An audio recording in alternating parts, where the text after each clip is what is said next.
mystery and horror. The air itself is filled with monsters. Children of the night, what music they make. He's alive! He's alive!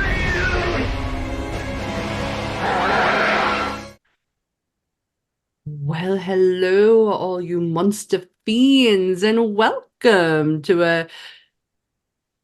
Wow, I messed that up so badly. What on earth? I'm really sorry. Thank you for joining us for another deep dive, factoid-filled episode exploring Hollywood's most famous monsters. I'm apparently your mistress of ceremonies, Sam, and I am joined, as always, by Dan from Bleeding Marvelous. Say hello, Dan. Hello, Dan. Hi, Dan. Right, I know where I went wrong. Because I always say, welcome, all you monster fiends. Why did I decide to change it? Why? Because today was just that day. It was just that day. Just the Hi, day. everyone. We are back for episode 2 of season 2. And we are well. Yes, we are well. We are not poorly anymore. That's an open-ended question, Sam. That's an open-ended question. Are we well? I am better than I was last week. Put it that way. I was, by the end of that episode, I generally can't remember half the stuff I said. So I only realised half of the stuff we'd recorded when I was in the chat on Monday, when we were watching the Dracula episode, and I was just like, I don't remember having that bit of conversation. When did we speak about that? I was like, did we talk about the dead? Of course we did. I was there. Yeah, phasing in and out again, just disassociating with the whole conversation. Hey, right. I'll do if I can, do the disclaimer, and then we'll crack on with this week's episode. Sure. Everything discussed in today's episode is our opinions, and it's our opinions alone. If you'd like to discuss anything from today's episode, please come and join us in the Facebook group, the Discord, or the comment section, where we can have an open discussion. What we won't have, though, is anyone coming for us and telling us our opinions are wrong. We can all agree to disagree in fandom. So let's keep it fun, keep it kind, and keep the toxic behaviour out of nerdism. Don't be a dick.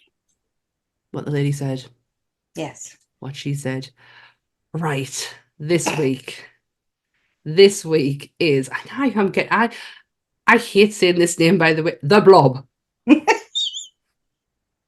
It's got a certain something about it, hasn't it? It's definitely got something. So, from the 1958 independent science fiction horror to the 1988 remake, this movie centers on a carnivorous anabolical alien that crashes to Earth from outer space inside a meteorite.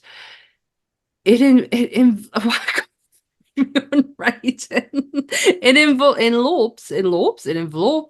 living beings and that make it grow larger. The indestructible creature, bloated with the blood of its victims. This week, Monsters Up North brings you The Blob. I wrote words in that opening I couldn't even read. Why did I not think to change them? Because you do the same thing as me. You go, that's done then. Move on, next bit. Yeah, honestly, I did. I'm not going to lie. I wrote that opening out after I watched the first one. And after I watched the original 1958 one, I was left a little bit like, what the fuck have we getting ourselves into? Correct. How the hell are we going to have a whole episode about this? This is it. This is where it ends. And and then I watched the 1988 remake. Yeah, and all was saved. All was saved in one movie that when I looked at the poster went, what the fuck is that?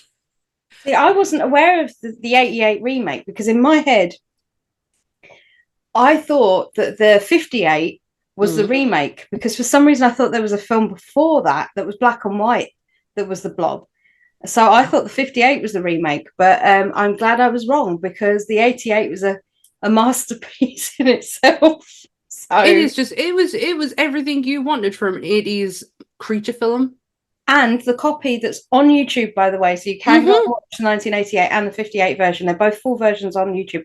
Was like crystal clear, beautiful. And I was watching it like it was just only made yesterday.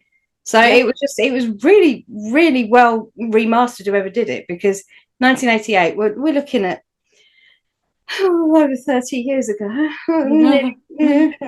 So, it's usually VHS quality is the line across, the line snowy, is going across. Snowy and pretty, but this was just like beautifully remastered. So I highly advise after this, if you so feel, it's free. You can just go watch it on YouTube, and I highly recommend the 88 one for sure. 100%. I'm honestly putting that in my wheelhouse of horror now. Honestly, never thought I'd be seeing it, because after watching, oh gosh, I love old movies. Yeah. But after watching this, it wasn't just a case of, oh, that's bad for the time. Like that's like it doesn't translate well into now time. That was just bad for then. It's independent, and I made sure I put the word independent in there because it screams it all the way through it. Yeah, the original. Are we talking back about the original? Yeah. I know that it was made by, I want to say, Valley Forge Films, and they were a Christian-based production company. So technically, the original Blob is a Christian movie because it was funded by the church. It was either Christian or Catholic. Sorry, I'll take that back. It's either one or the other, and it was funded by the church, the whole movie. So hence why it's what it was.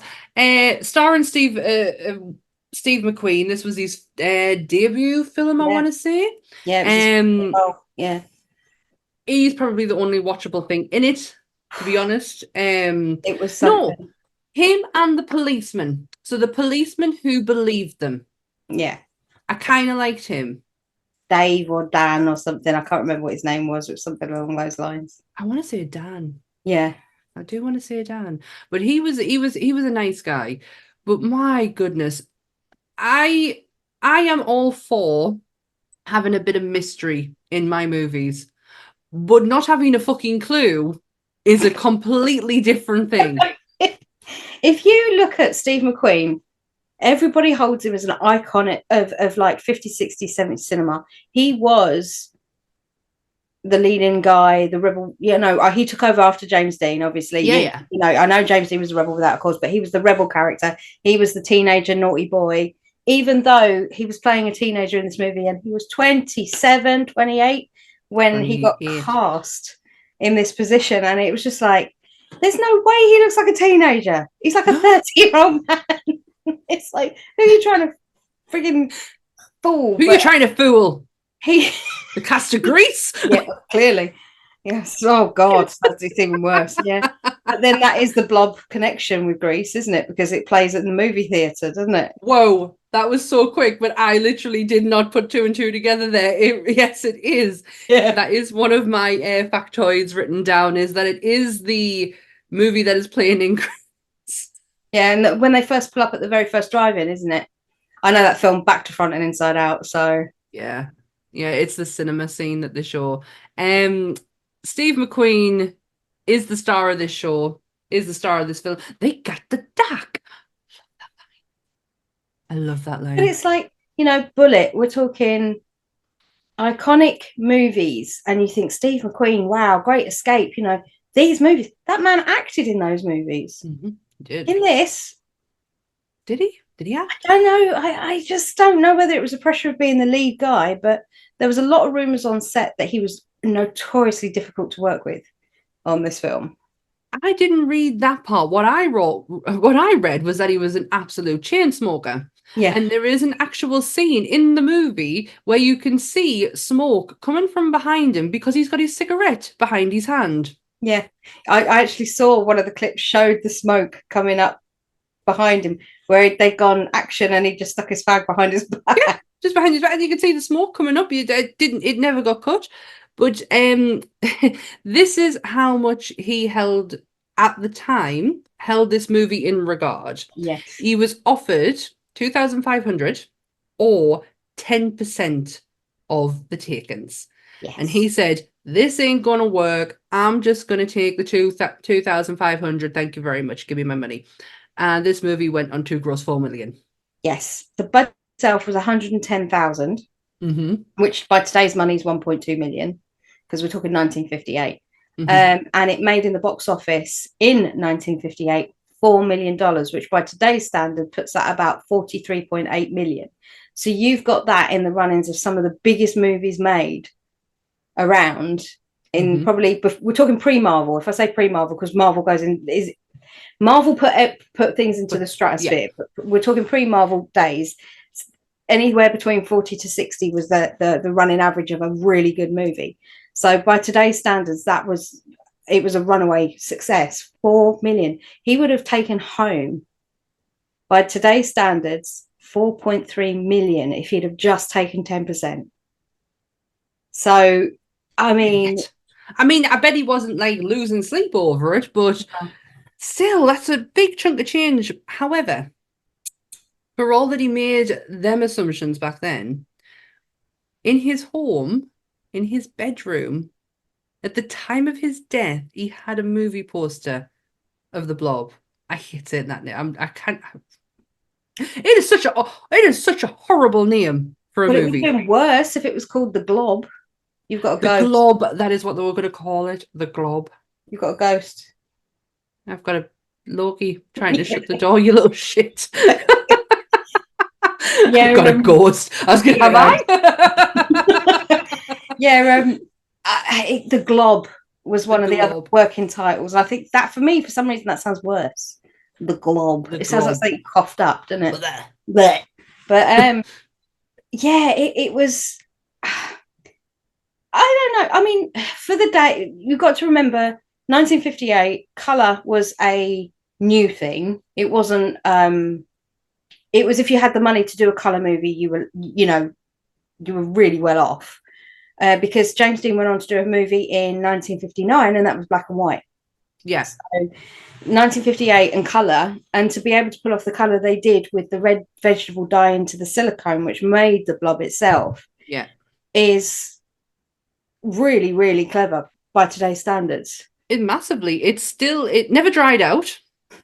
So this big glob of red never dried out. And it's being kept. It is still in its globness shape. And it comes out at Blobfest. In Phoenixville, Pennsylvania, where it was filmed. The cinema was filmed. I knew this before I read this. Did not know about it being the whole thing. I knew about Blobfest because Jake told me about it. He was like, yeah, did you not know that they hold this 3-day festival for the Blob? And I went, what? Yeah, basically what they do as well is you can, they have sections of the day where you can be filmed running out of the cinema in the same fashion as people did in the movie, and they film it. And it's like, and that's it. That's your 3 days. That for 3 whole days, over and over again. People just running out the cinema screaming. Oh, Christ.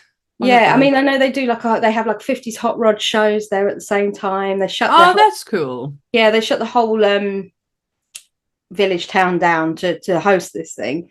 But yeah, they bring out the bucket. It's the Blob in it. They bring out the bucket. Yeah. And then they bring out all the miniatures, because obviously a lot of maquettes were made for the filming and things like that. So they bring a lot of that out, and it's still all in existence. But they do say that it is still like the day that the movie was made. It's still in that tip-top condition. That's in the bucket. It's just never dried out. Well, did you know that it's actually inspired by a true story? I read something and I was like, this seems far-fetched. I'm not sure, but yeah. So inspired by the discovery of a star jelly. Now, in my head, I'm thinking like actual jelly. It was in Pennsylvania in the 1950s. 4 policemen reported to discovered a domed disc of quivering jelly. That made me laugh. I'm not going to lie. 6 feet in diameter. And when they tried to pick it up, it dissolved into an odorless, sticky scum. Like, industrial discharge. Everything about that sentence upsets me. I used some words in there, didn't I? Didn't I? Oh, that's pleasant in every way. Yeah, and that's where the inspiration for the Blob came from. The one issue I have so badly with this, and like I say, I do like a little. I like the idea of mystery. Like I'm. If the director or the screenwriters don't think that we need to know certain things, I can totally respect where that decision has come from. Nothing is fucking explained in this movie at all. Not really, no. They make assumptions, total assumptions throughout this whole thing. And what kills it? What kills it? Many things, Sam, but let's see what you think. Well, it was a fucking distinguisher. It was a fire distinguisher. It was called whatever the fuck is in them fire hosey thingies. It was CO2. CO2, that was it. So that killed it. The end was just genius. Ship it off to space. Yeah, go on, get rid of it. Gone. End credits. Title. Send it back where it came from. I will say the one thing I found really hard about this film was the pacing. I'm not someone, I don't like slow movies, just taste-wise. It takes a lot. It has to be something that grabs me for me to be able to sit through a slow film. I'm not talking action from the minute it's turned on, but just pacing. It needs to do something for me. You know, there needs to be a little bit of ooh, and then drop off, and then ooh. You know, you got to have something. But this seemed very monotonal. Even when they found it, even when they discovered the poor hobo man being eaten alive by the bloody thing on the doctor's thing. But I think because it's 58 and they were alluding to it killing people, I know you couldn't show it the way that we show things now. Mm-hmm. So they couldn't show the killing. It would have been too distressing. And I get that for the 50s, you know. But it was something, it just lacked that little bit of like, if you'd have seen a bit more than just a bloke with a rubber glove on, you know, going, oh, it's eating me alive. It just needed something to give you more than just a nurse throwing a bit of acid on it, or I don't know. The pacing was just so hard to sit through. It was slow. When the most exciting part is the kids and the school teachers and running to the school and not being able to get into it to go and get more fire extinguishers, that's saying something, because that had me gripped. Are they going to get there? I don't know. Are they going to get... You got to see it all, though. Got to see them go there, go in, get them, come out. Like, then come back and go, there's not enough. We got the other policeman, man, the army guy or someone, or a warden. My God. What acting school did he go to? Same one as everybody else, I reckon. It was so wooden. It was... for me, it was the pauses in between the dialogue, you know, like when you're having a conversation with something, what are we doing now? I know with learnt lines, it's not a natural conversation, but your job as an actor is to make it seem natural. Yeah. There was these long pauses between someone responding to something someone said. So like Steve would go, look over there. And everybody would go, what? There. You know, and it was like, there was no... I noticed that in the scene where all the kids are together outside of the cinema. Do you know what it reminded us of? GCSE drama. Exactly that, yeah. That's what it reminded us of. GCSE drama, of the kids who did drama because it was an easy subject to get into and get a high mark for. I was not one. I fucking monologued that shit. I was like all over the fucking city. I was a drama kid. I went to drama school, motherfucker. We were quite lucky at our school. It was very much like encouraged to do arts and sports and things like that. My God, mine wasn't. Mine was just survive. My senior school was a tiny school. We had a farm. We were the farm school. What? We were an inner city London farm school. And we had pigs and cows and like there was horses on the farm at the back, and then we had like the school out the front. And we had a huge sports centre, and I was in all the sports teams and all the drama stuff. But yeah, I was Sandy in Greece as well. So that's My God, my school motto was just go to school and survive and leave at the end of the day. Try your there's only best. 30 a year at my school. 3 classes, 10 to 15 kids per class, depending. And then, so there was only maybe 300 or 400 kids in the whole Jesus school. Christ, I witnessed someone getting stabbed in my school with a fucking compass in the back of the head. Oh, in the back of the head? No. My cat has just gone behind my desk. Yeah. This does not bode well. I know what's going to happen. Did you see him earlier? I felt like he clocked the camera because he was just staring directly at it. He's like, no, I agree. I watched the Blob as well. He's probably he's just sitting behind my desk as long as he doesn't do anything fucking stupid. He today launched himself off the window. Didn't mean to, meant to because he's got a thing with me blinds and meant to grab the blind and instead completely missed and just flung himself off my window. Kamikaze cat. Honestly, man. My school was fucking horrible. But going back to Steve McQueen, because we'll have a tangent. But yeah, Steve McQueen, apparently he was so difficult to work with in this film. He was actually contracted to a 3-movie deal with the, I want to say it was Paramount that originally took this on. It ended up getting bought back out by Allied Pictures, but he was in a 3-movie deal with them, and they literally ended the contract after this one with Steve McQueen, saying we don't need you for anymore because he was so much of a nightmare to work with. Oh, he did himself a disservice there, mind, because God. Yeah, young and starting out though. Some people think they know better, don't they? They have a little taste and they're like, "Oh, yay!" I mean, I'm not saying that's what he was like because I wasn't there. I didn't know him, but I wasn't there. I didn't know the man. I didn't know that man. He hated it that much that he always thought it was going to be shit, and then obviously it went on to become one of the biggest grossing movies in the 50s and 60s. But it got a re-release after the Towering Inferno. I couldn't find any details on how much it made at the box office for the re-release, but in 1977 it got a re-release, and they billed it as an action disaster movie. It fucking isn't. Instead of being a horror movie. And I can't even dare say it's that. It put a lot of people off going and watching it because they were just like, we know it's not. But then again, movies weren't readily available. So if you wanted to go see one, you had to wait for it to be on the telly, or you had to go to the cinema to watch it. So yeah. Sorry, I still cannot not hear him saying, but they got the duck. If you've seen the movie, you will have heard him say that line. Did you know that amazing song that is played at the beginning of the movie? Honestly, just go and watch the film for the song. Because the song... Five Blobs, it was called, wasn't it, that did it or something? The guy? Yeah. Do you know who wrote it? Burt Bacharach. A very unknown at the time singer-songwriter, Burt Bacharach, wrote that tune, that banger. It's on my fucking playlist now.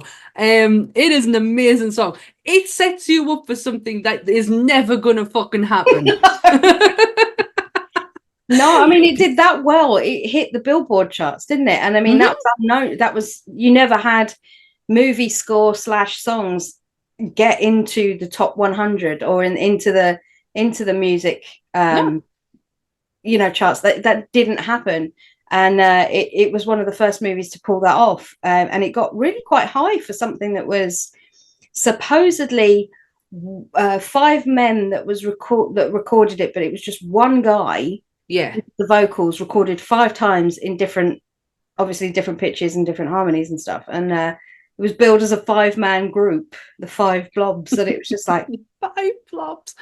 Honestly, when that song came on, I had a feeling of where I was going because I watch a lot of old movies. The opening titles do generally mean something. Yeah. Like they have some form of like sets you up, gets you ready to officially your disappointment is what this one did. I really don't like shitting on the fact. I do have a little bit of a special place for this film, but it is such a what It's, do you know what? It's like they actually didn't give a shit. Yeah. That's what it felt like. Yeah. It felt like they had everything put into place to have such a good creature feature film.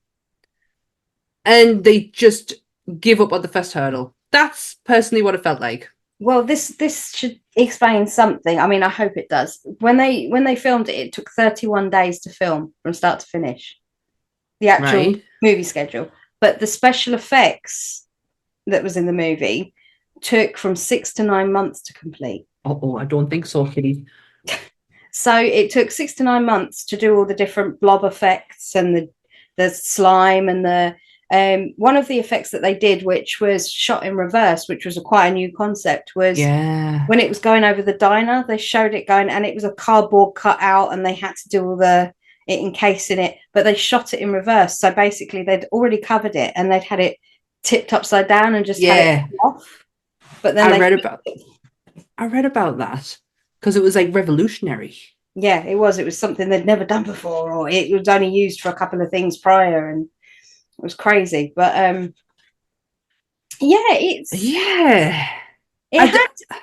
go on, sorry. No, go on. Paramount only originally ordered about 200 copies to go out to the cinemas. Now, bear in mind how big America is and how many cinemas, and I don't know if it was shown over here at the cinema at the time. I don't know, but they only distributed 200 original copies of the movie to be screened. And as soon as they realized it was as popular as it was, they doubled that to 400 copies. So there is only in existence, apparently, they only ever made 400 cinema versions of the Blob. So if any have survived, they are very, very, very rare, and they are worth an absolute fortune. Get your hands on it, kids. Versions, yeah. Get your hands on it, kids. It just felt like for something that was I don't know how to describe it, because I don't want to shit on something that obviously has a fan base, even though I have just done for the past half an hour. But it was so flat and it was so disappointing. Yeah. And it actually nearly put me off watching the 1981. I'm not going to lie, because I thought, if I've got to endure that again. And then I looked at the movie poster for the 1988 one and I went, fuck me, that just screams 80s. That's like 80s on a picture right there. I am so glad I went against everything and watched it. Yeah. Because this movie was fucking fantastic. Like, I am not over exaggerating on how good this was. The thing about the original Blob, because if you look at the two movies, the original one is an alien falling from space in a meteor. The second one is a man-made virus. So they chose to change separate it from the movie a little bit, which I think helped it. But I did read somewhere that, the famous astrophysicist Neil deGrasse Tyson? Oh, yeah. Yeah. Neil deGrasse Tyson. He turned around and he said the Blob is his favorite alien movie because it's the most likely to happen. Like, a mass would come down as a bacterial entity rather than an actual alien. It would be an all-knowing, all functioning mass of goo. It wouldn't be like a fully formed grey alien that we know. And he said it's the most probable, so therefore the Blob is one of his favourite films when it comes to the alien genre, because he says it's the most likely. I abide that, man. And now he said that scares the shit out of me. So if you see anything that looks like jelly on the floor, don't touch it. Don't touch it. Don't touch it. But I did like the change, though. No, don't touch it. Just don't. Just fucking leave it. Don't even try and sniff it. Just leave it alone. I love the fact that they changed it. Yeah. From Alien, because nothing was fleshed out. This fleshes it out. Makes a lot more sense. It does. It really does. But the minute this came on, and I'm not joking, this is without. I watched this while I was at work, but the minute I saw the opening thing, I went, holy shit! I hadn't read anything. I went, this screams Frank Darabont to me. Yep. Instantly, and then fucking can't talk, getting too excited. Jeffrey Demon, demon. Yeah. Dale from The Walking Dead, basically, Yeah. fucking pops his chops in. And I went, oh my God, this has to have something to do with Frank Darabont because that man does not move without him. And then I went and read, he wrote the screenplay for it. And I was like, I fucking knew it. The look, the aesthetic is just him all over. Which then leads to the two other connections. You got Chuck Russell, who directed this version. Mm-hmm. And he's worked with Frank on many projects. He also did. Chuck Russell is famous for one of the best Freddy's, in my opinion. There's two that are the best: the original and Dream Warriors, which is the third one. You can't do Dream Warriors without Dream Warriors. You can't. Welcome to Prime, bitch. But yeah, it's always been my favourite Freddy of the lot. I mean, like I say, the first one comes close, but I think 3 pips it a little bit more for me because it's just ridiculous. But Chuck Russell was the director of that as well, so that was that connection. And also there is the Stephen King connection that comes in with Frank Darabont because obviously he's done The Mist, he did The Stand, and Shawshank Redemption, The Green Mile. Yeah, the list goes on. And guess what? Deals in all of them. Yeah, and so is in The Stand the heroine in this movie, who took me by fucking surprise. It was like I went, that isn't, and I kept looking, and I'm going, it is, because in my head she is not old enough to be 19 in 1998. It does not compute. She was 34 when we first, everybody in the. Sorry, I just have to move this cat because I can see me camera wire moving and I'm fucking gonna kill them. She was 34 when Saw come out. Yeah. 34.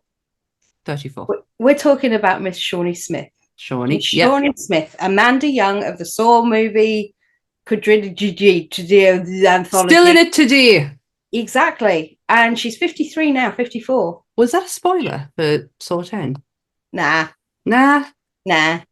She's never been killed off yet, has she? So nah. Oh, actually, in saying that, I thought she did die in one of them, but she didn't, did she? So clearly not. Nah. But yeah, if you look at the cast list for this, though, you've got Shawnee Smith, Matt Dillon's brother, Kevin Dillon. You've got Dale from The Walking Dead. You've got, and I'm going to call this man by the name that I know him, not his real name because I've forgotten it and I didn't write it down. Melty Cop Killer Man from RoboCop.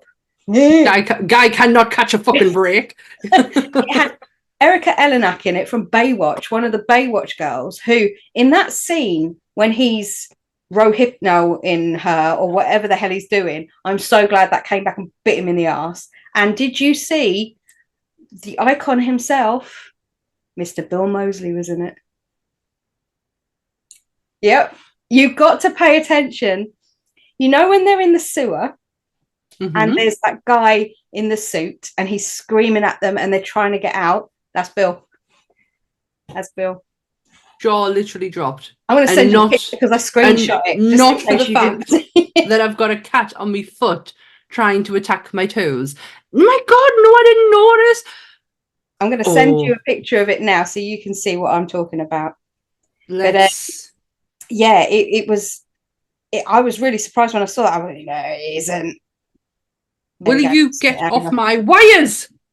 But yeah, I was like, that isn't. So I went back and checked, and it was. He's on IMDb. Yeah, that is him. Yeah, that's Chop Chop. It literally looks like Chop Chop. If you can't see Bill's hair, it's always going to be Chop Chop. But then also, it's got Alan Frog from Lost Boys in it. He was the usher, you know, Eddie's brother. That was Alan Frog. Oh my God. So Lost Boys came out the year before, 87. Yeah. So 88, this was filmed, and he was the brother of Eddie. So you're looking at that, and you're going through, going by today's standards, that's quite a. And obviously, I think it's Candy Kane was in it. She was the diner. She was the lady who ran the diner, and Candy Kane has quite a big history in movies as well, you know. So it was like you're going through, going bloody hell, this is a who's who of people who haven't yet made it and people who have made it, you know. If anyone wants to watch my head explode, it's going to happen in about a few seconds' time because They have never. They have never, in their time, bothered with this area. Oh, well, they're Don't know bothering. why they're starting tonight. It's because you're not paying attention, isn't it? Fucking assholes. I want to go through some scenes that are like kind of fresh in my Yeah. head. The the scene where he's telling his mum he's going to go and see a slasher film. Can't believe he's just done that. Breathe. You got me fucking Ecto 1 now. You just broke me Ecto 1. Oh, shit. Get out. Yeah, the scene with the slash where he's saying to his mum, I'm going to go and see a slasher film. And she's just going, yeah, okay. And then she doesn't put up any form of fight, even though he's like, but it doesn't have sex or drugs in it. It's just a slasher film. I'm like, parenting in the 80s. In the 80s, yeah. I mean, it was the Eddie. He was a gobby kid. They set you up to dislike him immediately, which I thought was a good idea because of obviously the outcome of what happens to him. But like, he was an unlikable little shit with his headphones on the whole time. So I was like, why watch a film with headphones on? That really annoyed us. And then dare tell someone to shut up. It's the 80s of it all, isn't it? I didn't get that. That scene tickled my funny bone. Fucking scene in the car. Now, can I just say this movie has been reclassified as from like an alien invasion movie, so to speak, to the 1988 one becoming a more like body horror. Oh my god, yes. There's some scenes in it that are absolutely disturbing as shit. And for the 80s to be able to pull off the special effects that they managed to do in 1988, if you watch that high def version, there's no mistakes. You don't see like a bit of string and a bit of cardboard operating anything. It's absolutely just so well done. The makeup in it is unreal. I'll get to that in a second. I need to get this out. I need to get this out of my head. That fucking car, that boot. The boot. With his bar in his boot. We had fucking strawberries and alcohol and date rape drugs and yes. Why was she asleep? Had he already given it to her? Did I miss something? Well, no, because I think he'd just plied her with so much booze at that point because he kept going on about, oh, you can have another cherry cooler. You know they're so good for me. And she was like, please. And she said, no, that I'm tired. Was all I heard her say. So it's like open to interpretation by today's standard, but by those standards, he probably just like gave her too much to drink. By today's standards, we're going, he stuck some sherbet in that, didn't he? You know, yeah. Wiser, but that was a something scene. That was hard to watch. Yeah, it was. I'm not gonna lie, it was very uncomfortable. There was the scene with the condoms was hilarious, and then it turns out that the person he said he was buying them for shows up, and he's the person he bought it from's house, which was so funny. There's loads in my head, and they're probably just going to keep coming to us because I have literally just come off the back of watching it, and I really enjoyed it. The first thing I did was like text you and say, "Well, that was fucking amazing." Didn't see that one coming. No, and with the difference between this one and the 58 one, I know 30 years has passed, so you can get a lot away with a lot more in cinema in 88 than you could in 58, but they showed the kills. And the kills were some of the most inventive things I've seen in a long time, which is daft, really, considering it's 1988 and we're in 2024. But watching the 88 one for the first time and seeing how they chose to kill off a lot of people, I'm sitting there going, they got it. They could do it in 88. Why the hell can't they do it in 2024? Blumhouse, I'm speaking to you. But can I just case in point, Night Swim next? But yeah. Oh well, thank you. I don't need to watch it now. Because I do trust your opinion. But what was I going to say? The kills, yes.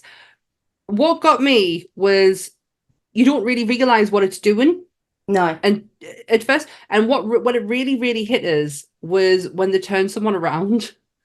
So you don't see one side, and then you turn them around where this goo has hit them, and it's like, oh, it's like acid, shit. Isn't it? Kind of burns them. That's what they were away. Yeah. And It was They the wanted to poor George in the conclude. cat, poor George doing the washing up, trying to unblock the sink. Oh, yeah. That was. I was like, what the? How the? My God, that was. That thing could fucking move. The one in the 58 one could Yeah. like you could outrun that. You could leave town and be gone and not even have to think about it because that fucker ain't coming after you anytime too soon. Nah. This one can move, and that's what made it even more scarier is the fact of and how fast it can move. It had thought. It knows to open things. It wasn't just trying to like, oh, it was just so fucking clever. They did initially want to change the color Which from they red to green. little bit though. Well, what they did wasn't. It's genius. So they said they wanted to change to green. They had a whole conversation, and obviously they said they didn't want to change from the iconic color. Yeah. We want to have some form of like resemblance to what we, where it came from. So they started off when you first see it, it's clear. Yeah. And then it changes with the blood of its victims and it gets redder and redder and redder. And I thought, oh, that is fucking genius. It gives so much context to it because you get fuck all in the first one. I am not joking. You get nothing. No It's just explanations. assumptions. You don't pick up on anything because you've got nothing to. There's no narrative to sort of explain it. I mean, it's absorbing people in the 58 one, but it doesn't lend to the fact that your brain will go, oh yeah, it's red because it's absorbed humans. It doesn't go there with the first one. It doesn't. But in this one, it's still, you get it a bit more because the body horror element comes in with the tentacles, and then you've got faces of the people it's brought in.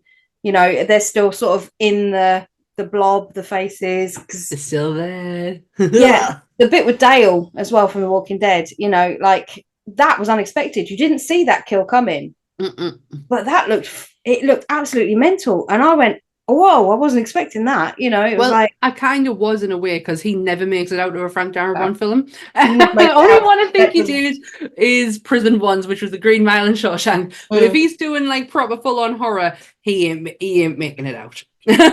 I knew Deal's fate before it even happened. But the thing was, they hadn't even set it up like he was gonna get killed. It was literally, he was just leaving the sheriff's station, and next thing you know, he's dead. And it was just like, what? It didn't seem to sit. The only problem I have with this film is it was a flop. It had a budget of $10 million to be made. It was massively over what the 58 one had. And the box office itself, it only took 8.2 million. So you're talking, it cost 26.7 million to make by today, and they only made 21.9 million by today. But it took back then in 88 a loss of 1.8 million. So it was a bit of a shameful, to be part of at the time, because it was considered a flop, Oh, it's such a shame. And do you know what will be really sad is that a lot of people won't go and watch it now. They need to see this one. They need to see this movie. I don't get passionate that often about films anymore, because I think I am just. Oh, that's a lie. I do all the time. No, but I get to the point where I've seen my favourites so much that I don't need to get passionate about them anymore, because, you get to a point where you're just like, that is what it is. And if people don't accept it, never mind. Exactly. But when you watch something for the first time and it hits different, and then you realise like all the things fall in place, and you go, this was made in 88. And how can I feel like this is a brand new kind of movie that's come out, even though it's on the face of things, when you sit there and you go, it's a blob, it's like a body horror, it's a bit like The Thing, all those things considered, it had a strong female lead in it. It had it had the rebel without a cause character. You had the pervy little fuck that got his comeuppance. You get all these things that happen in this movie, and it dared to go somewhere which most movies don't. It dared to show you. It killed a kid. It did. They killed a kid in this. Now, it don't happen much. Even by today's standards, yes, okay, sometimes this happens. But in 88, they showed a full-on melted Jason Voorhees, Ari Lehman coming out of the water, getting on top of the boat at the end of bloody Friday the 13th. It had that vibe to it for me. this kid come out of the water and he was melted because he'd been attacked by the blob underwater. This thing fucking swam. Yeah. This did nothing stopped it. And it was just like, I'm sitting there going, it grossed me out because when they went down into the water, they actually got it right. And I went straight to it, and I went straight to Eddie Kasparak because I was like, oh, grey water. And there's that whole speech he does about grey water in Penny in it. When they're going into the sewers, and he's going, oh, grey water, you can get infections and all this sort of stuff when he's walking through it. They're like chest deep in the grey water, and I was like, what? It was the rat. I was like, that is perfectly placed to show me that some fucking thing is coming very, very soon. That was really gazebos. Like gazebos. It's so painful. What was I going to say? The character of Brian, Kevin Dillon. Yes. Very fucking likable. Yes. Really likable. Loved his energy, loved his compassion, loved the fact that he called the government out on their bullshit and held a gun to their face. Hated his mullet. But there's some choices, but he was a really likable character, and so was the female lead as well. I love the fact that she was very, very mousy. Yeah. And that didn't stay. She didn't just turn into this all-round action hero. She still kept that kind of sensitive, sweet, and mousy persona about her throughout the whole film. And I fucking love that. I don't mind a woman showing her strength, but she doesn't have to show it by becoming Lara Croft halfway through a movie. She can do it in just being herself. And that is exactly what you got from this lead. And I love what they did with setting you up with this movie, because you think it's going one way at the beginning. You're like, okay, you've seen the original, the Steve McQueen character. You think, right, okay, it's going to be those two, and this is what's going to happen. But no, they kill off the Steve McQueen character in the 88. He's gone, and the way he goes, that actor had it tough in that scene. Basically, it's like he gets sort of swallowed by the blob. Yeah, whoever did the special effects on it, when they were pulling the silicone away from him, it's the piggy nose he gets, like when he's reaching out for her, and it's just like you can see he's taken a hell of a beating when they're trying to, when they're showing this thing, and then he turns obviously into a melted skeleton. That's when she pulls his arm, and it comes off. Oh, it's just laying there going. Ah! Did you know that Chad McQueen, the son of Steve McQueen, was actually offered the part of Brian? Yes. And he turned it down because he doesn't like to do anything that has been or is inspired by his dad. So he was like, no, thank you. And I'm kind of like, I actually don't know who Chad McQueen is. Don't know if he's a good actor or not. But I don't want to lose that Brian. He was in The Karate Kid. He was a member of Johnny's the actual Karate Kid, the real Karate Kid. The original Karate Kid movie. You had Johnny's team, obviously Cobra Kai, and he was in Cobra Kai with Johnny, and he was one of the bullies in Johnny's group, Chad McQueen. So we might have to agree to disagree with the whole bullying kind of thing, because in my eyes, Johnny is the actual Karate Kid. No, but Daniel Russo can go and fuck off.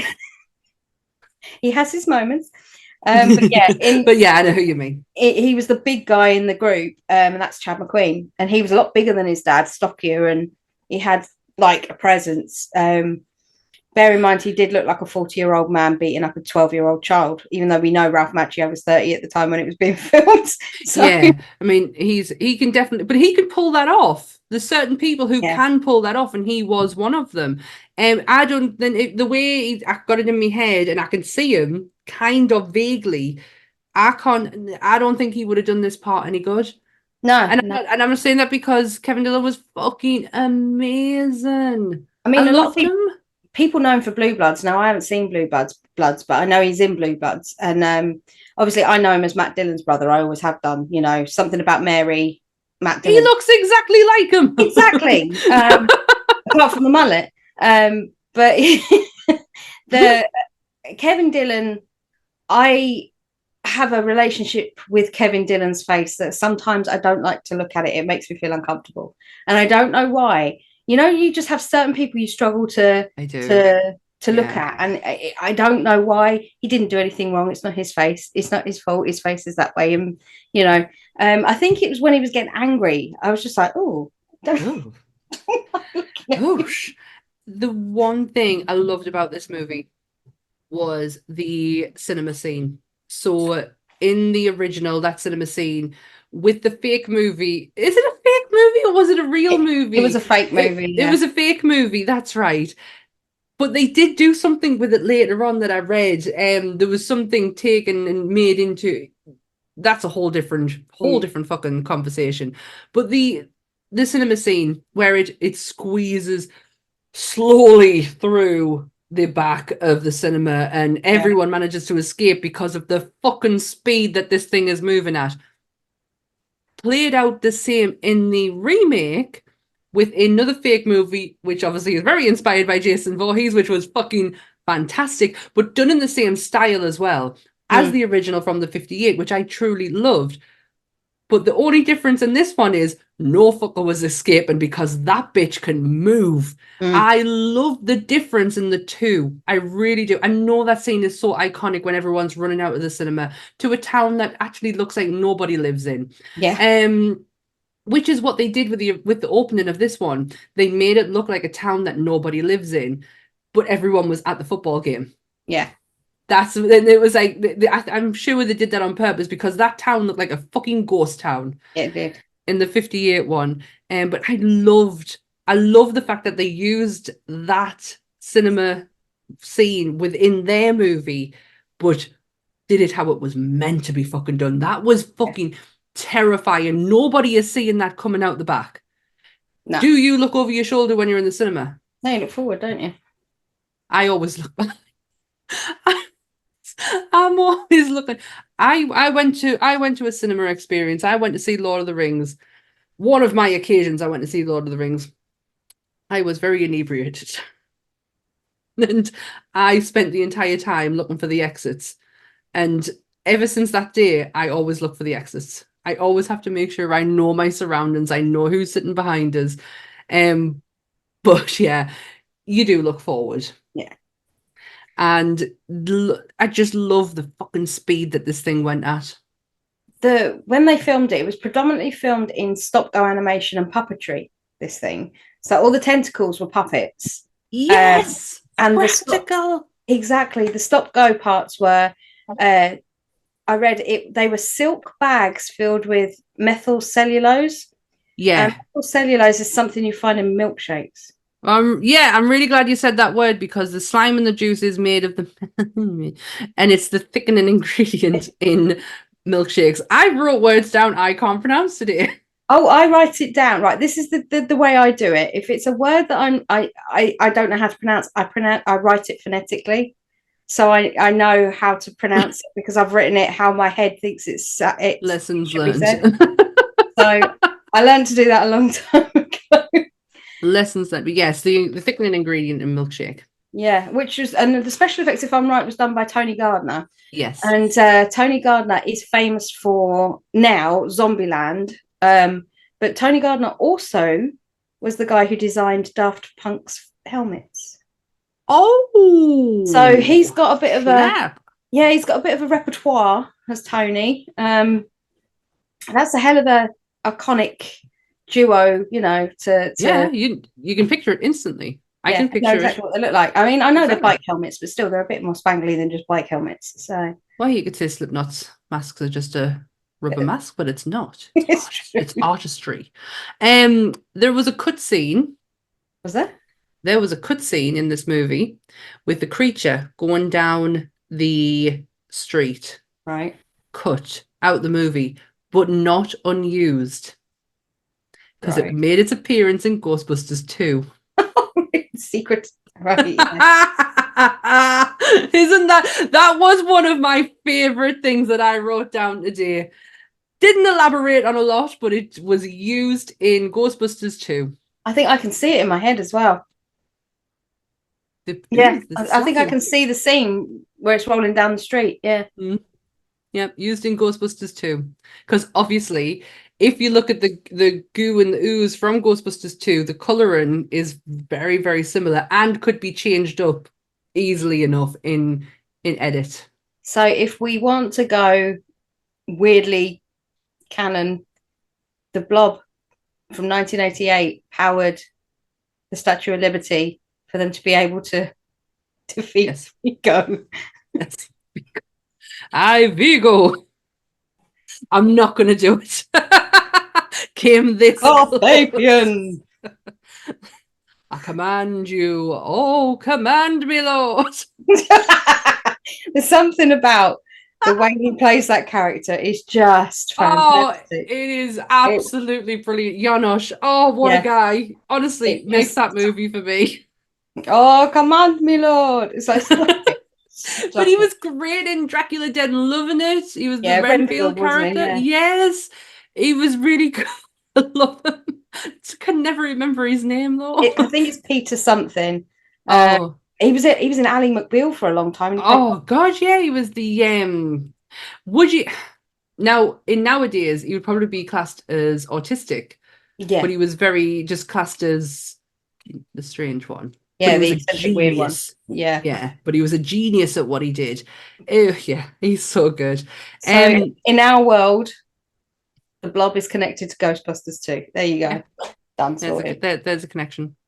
Yeah, I thoroughly enjoyed this movie. Someone didn't though. New Line turned it down and said, "You'll be happy though, because they took Dream Warriors instead." Can't moan at that, but Yeah, I did.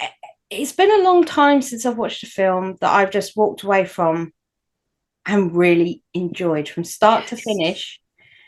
They did such good things with this film in the respect of that it was nothing like the original, but it Yeah. had some sort of spirit of the original. It was weird. The setup was the same, in the predominance of it was going to be a man and a woman, and then a big blob, and they're trying to escape it, and then there's government people that come in because they changed the storyline from it being an alien to a man-made thing, and that basically the government had chosen this town to let loose this thing on. But I knew it would be different from the minute they pulled back the sheet off of the hobo guy. In the original, he just turned into a blob. He had a bit of a blob here, and then some blob on his stomach in the original, and then you never saw him again. In this one, it had dissolved the guy from the chest down. He had no legs. We're talking full Bishop from Alien. Like everything was hanging out. And I was just like, right, I get where we're going with this now. That's different. That's very different. And from that moment on, I was well invested. I was like, yeah, I like where this is going. I'm the makeup was absolutely fantastic in it, but the end part, so these guys in hazmat suits come in and act like they're the good guys. Well, the good guys will come to save the day, and Brian, the hero, figures it all out. They're not there, and comes out with a fucking gun and holds it to each and every one. First time ever I've seen a proper Mexican standoff. Because it was everyone was pointing at him, including the policeman who was the guy from Robocop. The guy from Robocop. And then all of a sudden, somebody moves. He moves his gun to him. So another person moves his gun to him. And it's like just going, who's going to shoot who? And you just don't know. And then someone falls, shoots the policeman in the arm, and it just fucking kicks off from there. And the main good guy, that was horrific. I felt his body leave that suit. Yeah. I mean, when you start watching it, and the way the melty cop killer from Robocop died, folded in half on his back like a toasty to his leg. Yeah, we're talking full on concertina going through the envelope, through the thing, the bookshelf he was next to. It was just one of those things where everything they seemed to get right, even the casting of the creepy vicar, he made me feel uncomfortable. The first second I saw him, I was like, oh no. I thought it was Quentin Tarantino at first. It was the gaff in the teeth. Nope. The whole vibe that I'm not saying people with gap in the teeth are by any means creepy. No, it was the vibe. It was everything you could tell. I used to have one, but I had braces. Everything you could tell had been purposely chosen with this man. Like the thick of the glasses, the greasiness of his hair, I don't know, he looked like something that Frank Darabont could only dream up of. This is what I meant at the beginning when I was talking about this movie. This just oozes. If you've watched or been a fan of Frank's work, you know his little niches and bits, and this character is him to a T. I generally thought it was Quentin Tarantino at first. I'm not gonna lie. I the other day I played Amazon Prime Roulette, and I started with one movie, and it goes on to a next one if you don't click off it straight away. So I just played roulette all day and watched some kind of good films. But Little Nicky came up. Okay. And the priest is obviously Quentin Tarantino, who's screaming, hellfire is burning me alive. It looked a little bit like him, I'm not gonna lie. The thing was, though, the priest set up for the sequel. The priest was the sequel setup guy. And they actually spoke to John Carpenter to direct the sequel. Interesting. But it just never happened. Oh, that would have been interesting. He's quite good at like creature. Well, I mean, we're talking about John Carpenter here. We're talking about The Thing. We're talking about the man that pioneered body horror at that point in time. He brought it to the forefront with The Thing. That would have been amazing. But I think for John doesn't have a comedic undertone in many of his movies. I love John, and what John does is chef's kiss. He brought the world some amazing villains and monsters, and he's a god among men when it comes to that. James Woods pants, I just can't see how he would have continued the same balance in the film. I think it would have gone super serious. And 100%. I don't think it needed to go there. Frank and Chuck did something between the two of them when they wrote this that, I don't know, it was just a recipe for success. It just I don't know why it flopped. I can't fathom why it flopped, because obviously people weren't going to the cinema at that point, or people were like, oh, it's just a remake, I don't want to watch it, like we all do. I mean, to be fair, every time I see something remade, I'm like, oh, remaking something, no original ideas, and there's me now going, oh, this remake was way better than the original. I know, isn't it? It honestly, it wasn't. I wasn't going to watch it. I was dreading doing this episode. I was initially, when we said we were going to do it, I was excited because it's something that I've not delved into before, something different. Yeah, let's do it. Let's push some boundaries, kind of thing. And then when I watched the first one, I went, oh, fuck me, how are we going to do a whole episode based on this? Like, no. And I was very tempted just to say, fuck it. I'll read some notes up. I'll bullshit my way through it like I have done on so many different occasions before. And I thought, no, watch it. It's on fucking YouTube. Like, there's no excuse. You don't have to go and look for it or anything. Yeah, it's right. And oh my God, I'm so glad I did. Instantly, from the minute that TriStar picture comes up, I'm like, fuck yes. Get in. Let's do this. I think it deserves some sort of 4K Blu-ray fucking special edition with interviews with all the cast members that are surviving. You're talking, it's got a hell of a list. Like we said at the beginning, Shawnee Smith, Amanda Young from the Saw movies. You've got the guy Dale from The Walking Dead. You've got I'm sure his name's Paul something, the melty policeman from the melty guy from RoboCop. He's still going to have that title though. That is forever what he's going to be. And you've got, like I said, then there's Erica Elenak from Baywatch. She was one of the biggest Baywatch babes at the time. Then you had like I said, there's just character Bill Moseley, for God's sake, one after another coming out of this. And I mean, for this to get a re-release now, and I think for people to go and watch it that think that the 58 Blob is a bit naff, a bit shit, go watch the 88 one, and your mind will completely change about this movie, because it is a different film, but it's the same film. Yeah. It's been a long time since we've done an episode where the pair of us at the beginning just said, I'm so fucking excited to talk about this. Like, don't get us wrong. We get excited about this subject matter because we fucking picked it. We were like, do you know what I mean? We picked the topics. Yeah. And I didn't know how it was going to go. I really didn't until I messaged you and I just went, fuck me, that was brilliant. And you're like, wasn't it? Because I watched the episode, our Dracula episode went out Monday. So I watched the original straight afterwards. And I just kept thinking I could get up and make a cup of tea and he would have only walked 3 more steps down the road, you know. I was just like, be at the school. I honestly was just like proper doing this all the way through it because it just wasn't, it couldn't keep my attention. And yes, I admit I have watched so many movies these days. I'm probably incredibly spoiled. But I don't mind a slow burner if it's a psychological thriller or there's reasons for it and there's substance. But that was the problem with the original for me. Nothing. There was just nothing. There was no substance. There was no subplots. There was no, oh, is this happening? Is it misdirection? Obviously, because of the 58 of it all. So I get that.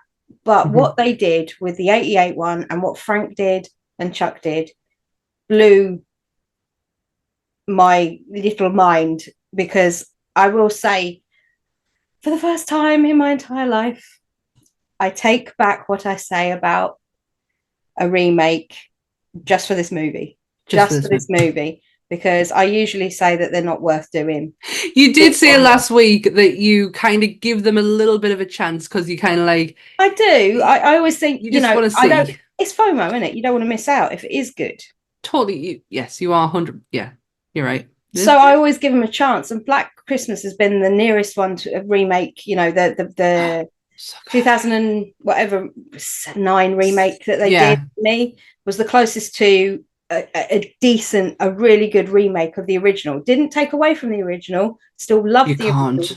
Totally different movie to the remake, but the same thing. Whereas this, same principle for me, can't take away from the original.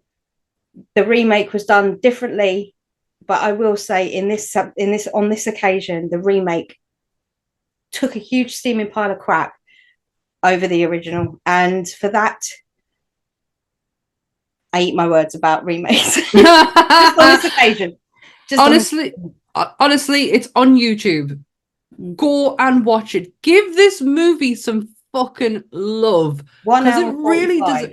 does. Honestly, you will not be disappointed. It the substance in it, the context in it, the fucking kills, man. If you're just looking for kills, that is unreal. Honestly, I have not been this excited about a film that we were doing for this episode that was new to watch. Something I didn't have to rehash over since Pet Sematary, because I fucking love Bloodlines.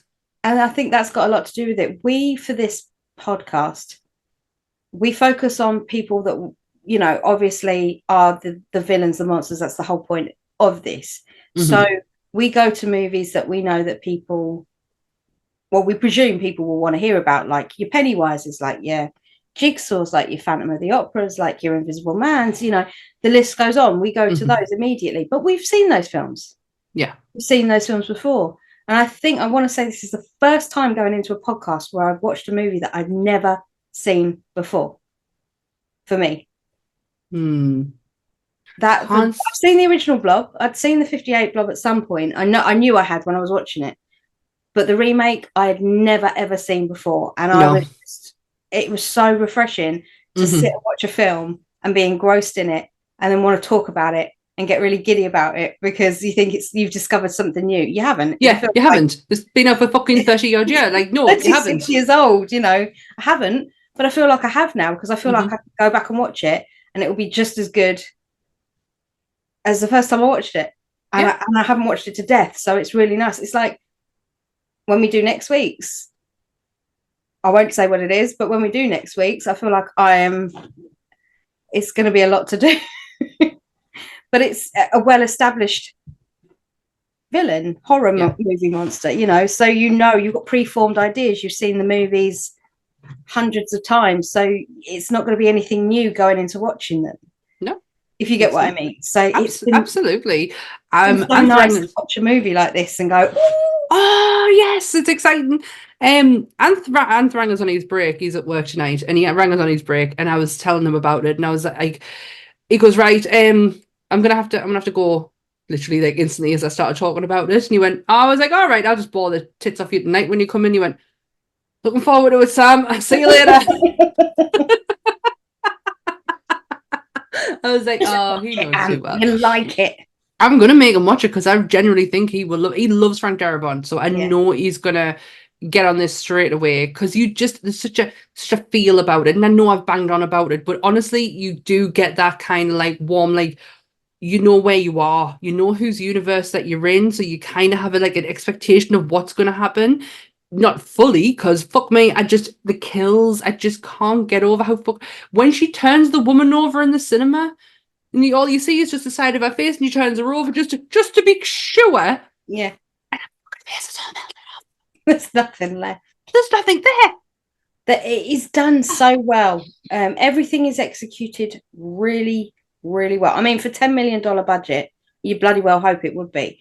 But for 1988 and the plastic and the strings and the cheap CGI of it all, none of that touched it. You didn't see any of that at all.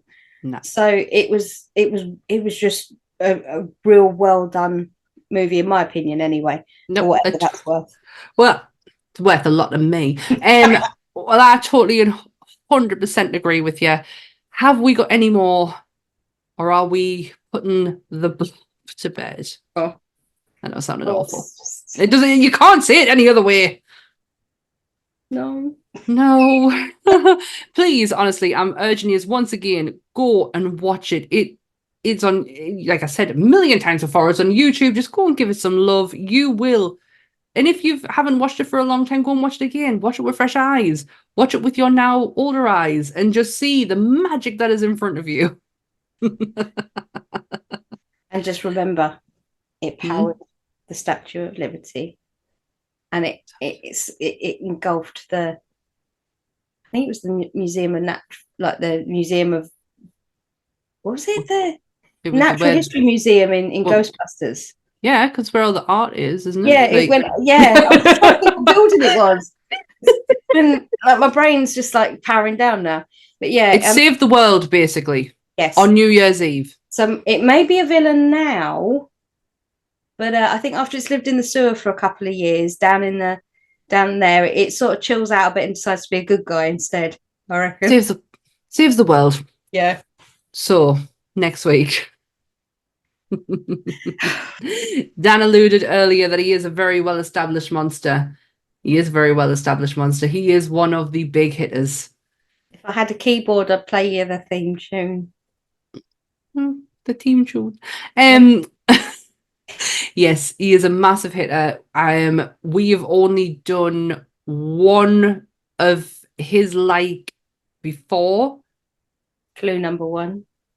Is he going to knock our reigning kill count champion off his winning streak? I reckon the Blob's up there, though. I will say this 1988 Blob. I didn't even get a kill count. No, I will look into it, but I'm sure the Blob's up there. Just to go back. Oh, we'll have a look and we'll get back to you on the kill count. But next week is the one, the only Michael Myers. I feel like I should do. I need a bush. Just.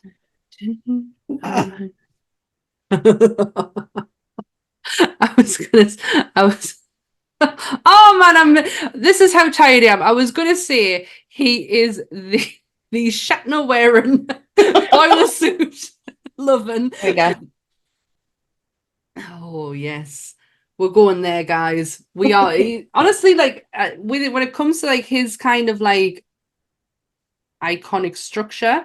Jason is the only one who kind of like meets up to him in a way of what we've already done. Yes. Would you say of what we've already covered? Yeah. I think we're trying to pace ourselves with the big guys, because there are so many movies when you tackle one of these guys, and we only have 7 days.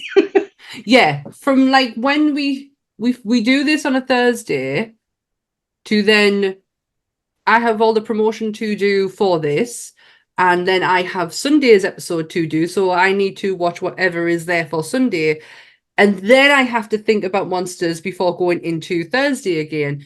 I'm gonna rely on what I have already seen, which is honestly, I could do this. Could record this tomorrow. Yeah, I mean, really could. yeah. He's not he's. I'm not going to say he's going to be an easy one to talk about because I feel like there's going to be so much to talk about. There is so many movies to cover. 48. But what? No, there's a lot. I was going It to say feels like 48, but we will have a bit of help, won't we? we will. We have a very special guest joining us next week. We have our esteemed leader, Paul, coming to join us and talk about Michael Myers because if I didn't, we probably wouldn't be friends anymore. I know Michael is I'm one your of his number one fan. I know Michael is one of his favorites. I know he is going to fit in well with our factoids. He did really good on the It one, so he knows what to expect. Which is our most successful one still to date. So yeah. So but yeah, next week's going to be an interesting one. This week has been an absolute fucking blast. I generally didn't see that one coming. Oh, I like being blindsided. Let's do more of those. Yes, well, that's what it is. This season 2 is all about taking some risks when it comes to our viewing because it's very easy. Like we say, we could record Michael Myers tomorrow and think nothing of it because we've seen it a fucking million times. But maybe if we started doing something that we hadn't seen 100 million times and really like kind of dipped our toes into some unusual, because there is some fucking unusual creature monster movies out there. We've got a long list. I mean, I've started going through now by not by year, but by sort of like subgenres. So like you got your black and whites, and then I've started putting in like the 60s B movies. You know, I'm going from like Freaks to Plan 9 from Outer Space to White Zombie. You know, they're all in there, and it's one of those things that I just think it's gonna make things more interesting because we'll be more passionate when we talk about them. Exactly. So if you haven't noticed, I do the promotion side, Dan does the organization side. She is very good with a spreadsheet. I on the other hand will say, let me just write this down, and I write it in code on a post-it note that kind of goes somewhere. So Dan has a whole spreadsheet. Yes. Yeah, no, I genuinely am this season really looking forward to where we can go with this because I do feel like we can bring some movies to people that have never heard of them or might have heard of them but never given them a chance. And I think that's going to be an exciting. And I think that could work for me and you too, me and you as well. Like we go into movies that we've not really we've kind of turned our nose up against and thought, oh, stay away from that. No, like the Blob, I would never have done if we didn't have that on the list as just a fucking throwaway thing. I would never have said, let's do that one. Yeah, and I would never have known Shawnee Smith was as badass as she was in that movie. So, oh, honestly, I can't say it again. Fucking watch it. So we are back on Mondays. We are here every Monday on YouTube at 7:00. Our audio goes up anywhere you can find your podcasts on a Tuesday. We are now on Instagram and TikTok. But you can also find Nerdy Up North at Facebook, the main Nerdy Up North, and you can find Bleeding Marvelous on Facebook, Instagram, and TikTok. Yes. I think that's it. Yeah, that is it. Time to say goodbye, Dan. Goodbye, Dan. Stay spooky, everyone. Bye.